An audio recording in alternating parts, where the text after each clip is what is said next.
গুনাহে কবিরা।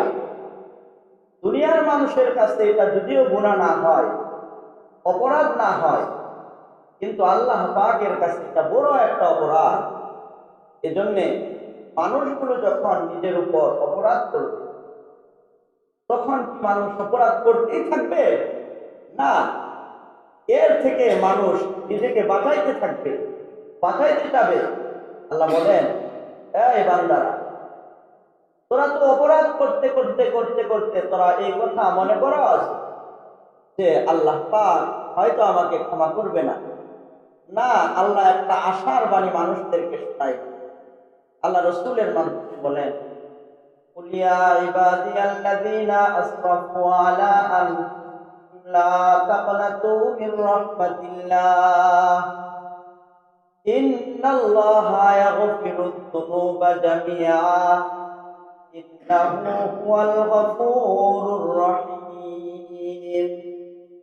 কুল ইয়া ইবাদিয়াল্লাযীনা আসরাফু, আল্লাহ পাক নবীকে বলেন, নবী আপনি আপনার জাতিকে বলে দেন, ইয়া ইবাদি, হে আমার বান্দারা, আলা আসরাফু আলা আনফুসিহিম, তোমরা যারা নিজেদের উপর জুলুম করে বসতা, অপরাধ করে বসতা, তোমরা এই কথা মনে করবে না যে আল্লাহ তাআলা তোমাদেরকে কখনো ক্ষমা করবে না।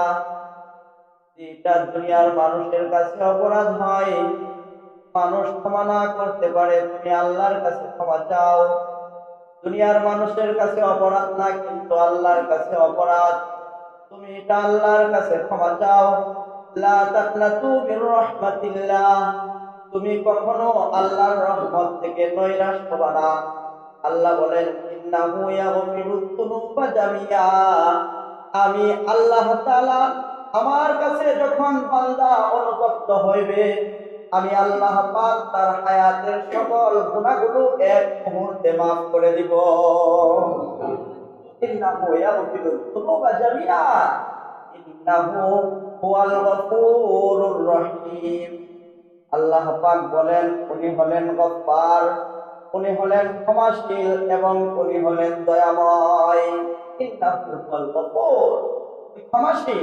কেমন জানো? তাফসীরের মধ্যে লিখতে যে গফুর কাকে বলা হয়, এমন ক্ষমাকে বলা হয় যে এমন একটা তরবারি, যে তরবারির দুনো দিক দিয়ে ধার, এ তরবারি দিয়া মানুষ যতই এটা দিয়া গরু জবাই করে অথবা কোনো আসবাব কাটে, কিন্তু এটা হলো আজিব এক তরবারি। এটা দিয়া যতই কাঠ কাটা হয় অথবা যতই জিনিস কাটা হয়, এটার ধার শুধু বাড়তেই থাকে।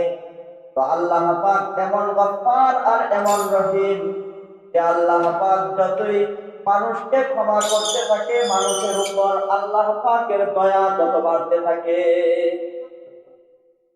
হযরত হাসান রাহমাতুল্লাহি আলাইহি উনি বলেন, শয়তান যখন দুনিয়াতে আসছিল, আদম আলাইহিস সালাতু ওয়াস সালাম দুনিয়াতে আসার পরে, তখন শয়তান একটা প্রতিজ্ঞাবদ্ধ হয়েছে।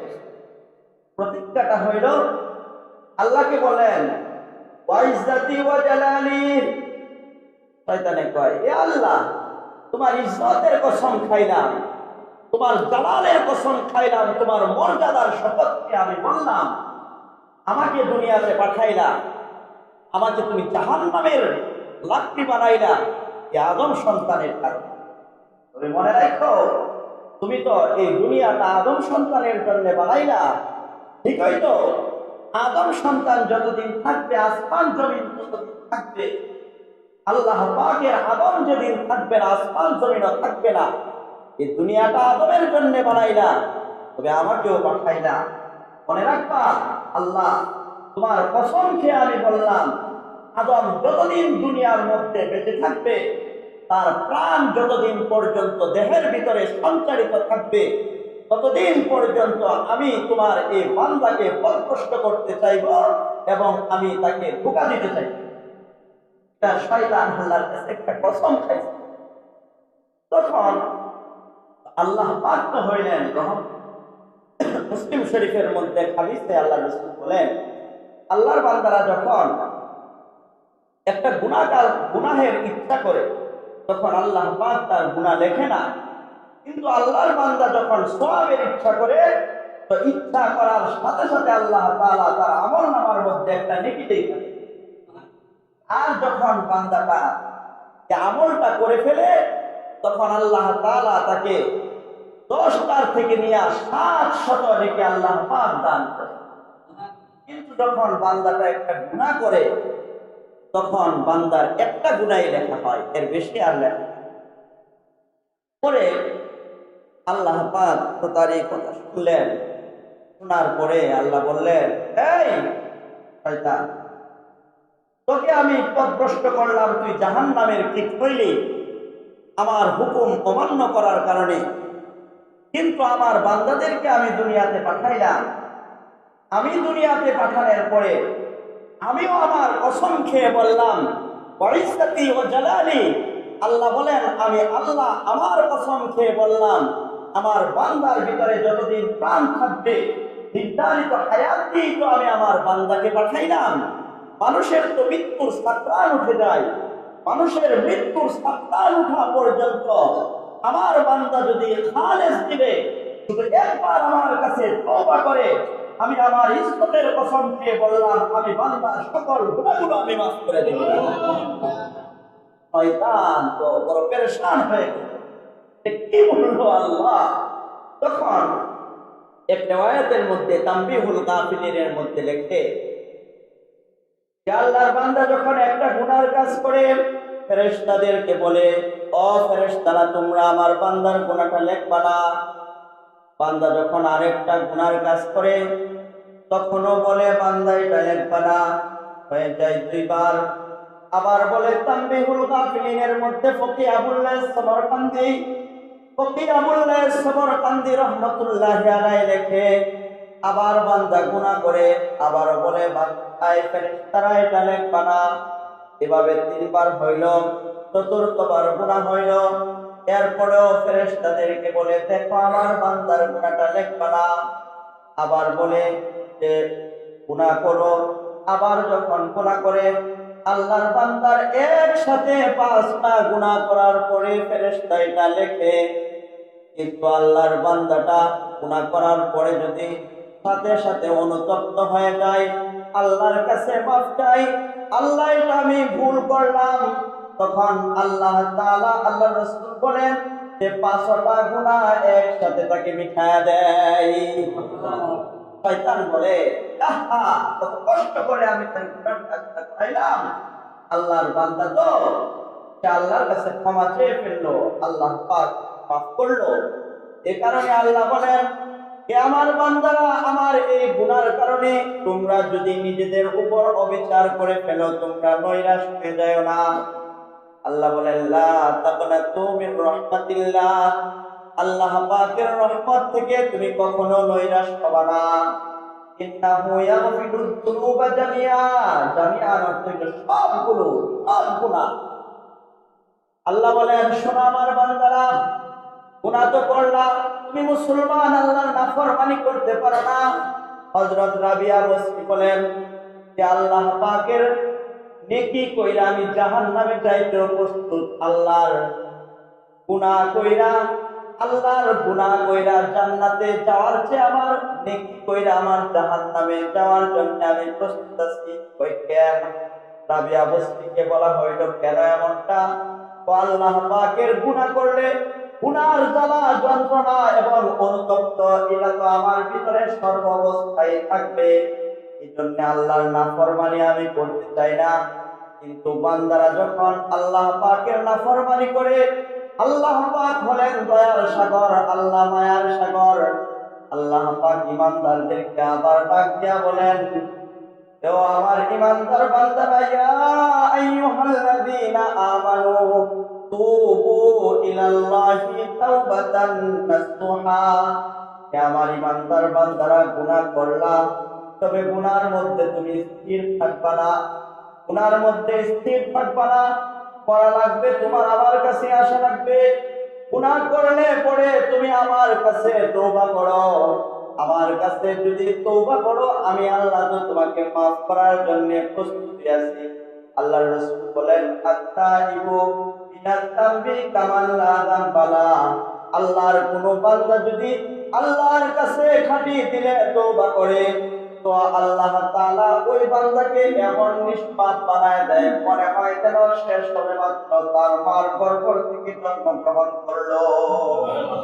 নবী আলাইহিস সালাম হাদিসে বর্ণনা করেন, আত-তাইবু মিনাদ দাম কামান লা যামবালা। যে আল্লাহর বান্দা গুনাহ করলো আর তওবা করলো, মনে হয় যেন সে কোনো গুনাহই করে নাই, আল্লাহ তার জিন্দেগীর সব গুনাহগুলো মাফ করে দেবে। এজন্য মানুষের এটা উচিত যে মানুষ আল্লাহর কাছে বেশি বেশি করে তওবা করা, বেশি বেশি করে আল্লাহ পাকের তওবা করলে আল্লাহ পাক গুনাহগুলো তাকে ক্ষমা করে দিবে, আল্লাহর রহমত থেকে নৈরাশ হইতে নাই। অনেকে হইল যে তোর গুনার মধ্যে লিপ্ত, গুনাহ তো ছাড়তে পারতেছি না, কিন্তু আল্লাহর ওই বান্দাদের জন্য সুসংবাদ আছে যে গুনাহ ছাড়তে পারতেছ না, তো আল্লাহর কাছে দোয়া করো যে আল্লাহ আমি তো এই গুনাহটা ছাড়তে পারতেছি না, মাওলা আমাকে ছাড়ার জন্য তুমি তৌফিক দান করো। দেখবা তোমার মরার আগে আল্লাহ তাআলা তোমাকে ওই গুনাহ থেকে বিরত রাখবে। জন্য আল্লাহর কাছে নৈরাশ হইতে নাই। আল্লামা জালালউদ্দিন রুমি রহমতুল্লাহি আলাইহি তিনি তার মুসনাবি কিতাবের মধ্যে একটা ওয়াকিয়া লেখেন। এক লোক ছিল, নাম হলো তার নাসুহা। এই নাসুহা ব্যক্তি, তাকে দেখতে দেখা যাইতো মেয়েলি বা কর্মা, সে এমনি পুরুষের মতো কাজকর্ম করতে এগুলি তার ভালো লাগতো না। মেয়েদের যত কাজ আছে, রান্না বান্না, এগুলো করতে তার ভালো লাগতো। তো সে একদিন বাদশার কাছে গেল, বাদশার কাছে গিয়ে বলল, বাদশা মহোদয় আপনি আমাকে কাজ দেন। মেয়ের পোশাক পরিধান করে, দেখতেও তাকে দেখা যাইতো মেয়ের মতো, মুখেও কোনো চুল ছিল না, দাড়ি ছিল না, ছিল না। তো বাদশার কাছে যাওয়ার পরে বাদশা বলল, আমার কাছে কোনো কাজ নাই, তারপরও বারবার কাকুতি মিনতি করতেছে। বলার পরে ঠিক আছে, বলছে ঠিক আছে আমার তো কোনো কাজ নাই, তবে আমার স্ত্রীর একটা সেবিকার প্রয়োজন, তুমি তার শরীরটা মেসেজ করে দিবা। বলছে ঠিক আছে, এত পাইয়া খুশি যে আজ থেকে রানীর শরীর মেসেজ করবে, এটাই শুধু তার কাজ। রাত্রিবেলায় যখন রানী শোয়ার পরে তার শরীর মেসেজ করে দেয়। তো শরীর মেসেজ করে দেওয়ার পরে আল্লামা জালালউদ্দিন রুমি রহমতুল্লাহি আলাইহি লেখেন যে অন্যান্য যত সেবিকা ছিল তার মেসেজ থেকে, তার টিপ থেকে তার শরীরের টিপটা বেশি মজা লাগতো। মজা তো লাগবেই, সে তো হলো পুরুষ। আর ওই নাসুহা ব্যক্তিটা সে তার থেকে কিছু সাধনে, মেয়ে তো মেয়েকে মেসেজ করলে ভিন্ন কথা, কিন্তু ছেলে করছে মেয়েকে মেসেজ, এই জন্য খুব আসক্তি হয়ে গেল। কিন্তু তার ভিতরে একটা অনুতপ্ত জাগলো, আরে আমি যে কাজ করতেছি এই কাজটা তো আমার আসলেই সত্যি অপরাধ হচ্ছে। তো এক এলাকার মধ্যে এক বড় বুজুর্গ আসলেন, আল্লাহওয়ালা আসলেন, বলল এবারে আল্লাহর বান্দা আমি একটা গুনাহে লিপ্ত, আমাকে আপনি দোয়া করে দেন যাতে আল্লাহ পাক আমাকে গুনাহ থেকে হেফাজত করে। আল্লাহর বান্দা আল্লাহর ওলি দোয়া করলো, যাও আল্লাহ যাতে তোমাকে গুনাহ থেকে হেফাজত করে, এজন্য আমি দোয়া করলাম। সত্যি যদি আল্লাহর কাছে গুনাহ থেকে হেফাজতের জন্য দোয়া করা হয়, আল্লাহ ওই বান্দাকে গুনার পরিবেশে নেয় না, আল্লাহ ওই বান্দার যে গুনাহ করায় না। আল্লাহর ওই বান্দার ভাগ্য করে গেল, আল্লাহ পাক দোয়াটা কবুল করলো। কিছুদিন পরে বাদশার মেয়ের হার হারিয়ে যায়। হার হারিয়ে যাওয়ার পরে ওই গোসলখানার মধ্যে গোসল করতে গেল বাদশার মেয়ে, আর এক জায়গায় রাখলো।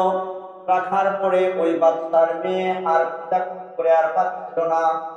রাজমহলের মধ্যে আদেশ হইল সকলকে চেক করা হবে, কিন্তু আজকে আল্লাহর বান্দা নাসুহা চেক করলে তো অন্য কথা, কিন্তু তার এই পুরুষত্ব যদি ধরা পড়ে, আজকে বাদশার মহলের মধ্যে ফাঁসির কাস্টে তাকে ঝুলতে হবে। সকলকে চেক করা হইল। চেক করার পরে লাইনে দাঁড়ালো, সকলকে চেক করবে। লাইনে দাঁড়ানোর পরে সকলের চেক শেষ। এই দিক দিয়ে নাসুহা হইল পিছনে, তার ভিতরে তো কিয়ামত শুরু হয়ে গেল। কারণ আজকে আমার বাখানায় মানুষ জানে আমি মেয়ে, কিন্তু আমি দুষ্কর্ম করছি, এই চিন্তা ভাবনা মাত্র আর বাকি আছে দুইজন। এই মুহূর্তে সে চিন্তা করতে করতে করতে